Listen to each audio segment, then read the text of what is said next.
Dan, you and I were in Las Vegas, our second home, at OpenText World 2023. The 6.5 was there, interviewing and chatting with the most senior management at the company.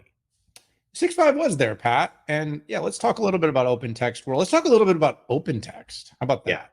No, that's a great place to start. OpenText is one of those really big companies that most people have never heard of.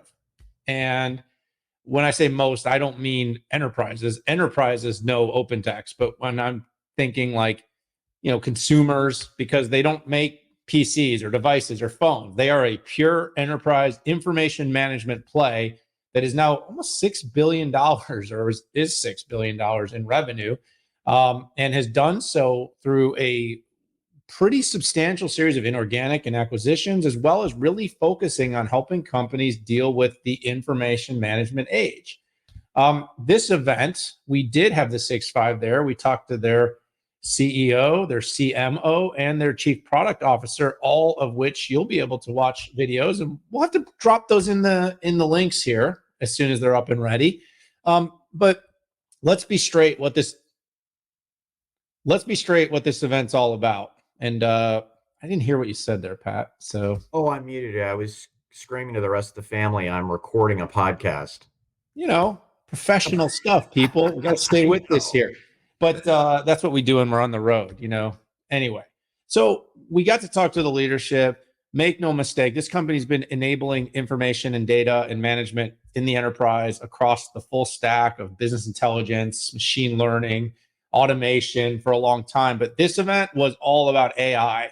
And you simply cannot spell Aviator without AI. And this company was zeroed in on telling a story, marketecture, baby, telling a story about how companies can, download 1 million documents for $350,000 and then lay generative capabilities all on top of it. And Pat, the continuum of what it's doing in Aviator really does go from, your most sort of citizen developer friendly Aviator for business products all the way to your incredibly complex Aviator for technologist products that enable companies to build very custom with a poly LLM approach, all the way to sort of pre-canned uploaded documents with CX and DX and enterprise search capabilities.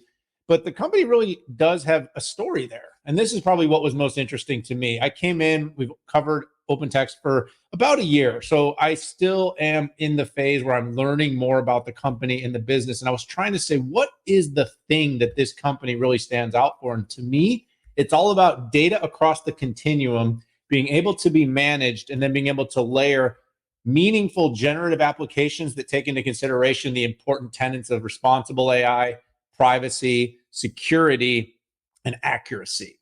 So, Pat, I think the company did a really good job. I think Aviator and its new brand spokesperson, ICE, caught the attention. I really enjoyed the fact that the company came out with a meaningful monetizing strategy for this, helping companies, actually pleading companies to partner in terms of getting them to the point where their data, and that's data from SharePoint, data from SAP, data from Oracle, data from Salesforce, can all be looked at under the guise of being used for generative apps. You can get a lot more in the conversations that we had, Pat, but my take here is that OpenText is a very interesting company. It's really thinking about AI in a very holistic fashion. It's not about good and bad AI. It's just AI. We heard Mark Barrenechea, CEO, say that more than one time. You don't drive a safe car, you just drive a car. And I largely agree with that, but I don't know if you've ever seen Pat on the track. There is. But anyways, good show, good event, good primer here. Check out those videos. Pat, what was your take there? Yeah, so that was a great intro and additive. And I've been researching the company for about a year. And I'll admit it's been a slow roll. You get a company that does so many different things in the enterprise, and they're this combination of a lot of acquisitions, right? Micro Focus is a great example, and 4 or 5 different companies along the way.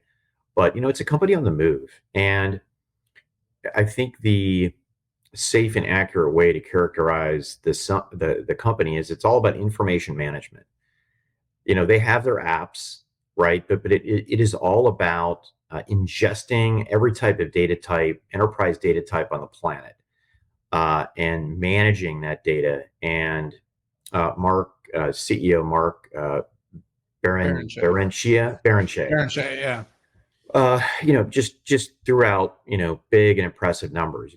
They manage 96 trillion rows of vertica, right?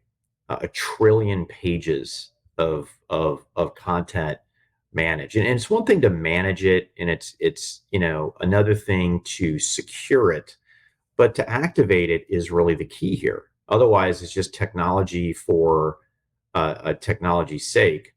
And with Aviator, um, I think we really saw this in action when they showed a demo of Aviator Search. And on the left-hand rail, right, there were about 30 data types, right, from billing to CRM, yeah, Salesforce, Documentum, Teams, Twitter, internal Slack, internal OneDrive, and then the ability to lay across generative AI. And Dan, I'm the pain in the butt in a lot of the Q&A in these rooms, and you may or may not recall, in a major CRM meeting, it's like, how are you going to connect all this data together, right? And Salesforce had a visionary video on how to do that. And here we actually saw it in real life, right? In Aviator Search. So that really brings in the power of it. And they did a demo of Log4Shell that was a big security issue that happened a ways back, and they showed how Log4Shell came in every single private and company query that came out. We saw how a contract was put together using these tools as well from disparate data sources. So super interesting stuff. But again, folks, check out the coverage when we publish it next week on all of these interviews. There's three, right? We had the CEO, Chief Product Officer, Chief Marketing Officer, who also runs Partner, as we Good found. call. The multi-job machine, Sandy Ono. She's great too. So Yeah, she really did you is. screenshot that, dude? Did you when you were going through all the? I mean, was that a screen or is that all from memory? Because I pride myself on having a great memory, and you got the sources. Bam. Oh, it's totally. I'm checking out my photos. So Love it. Dan, I'm kind of like Einstein, right? Why remember things you can just write down, and in this day and age, things you can take pictures of?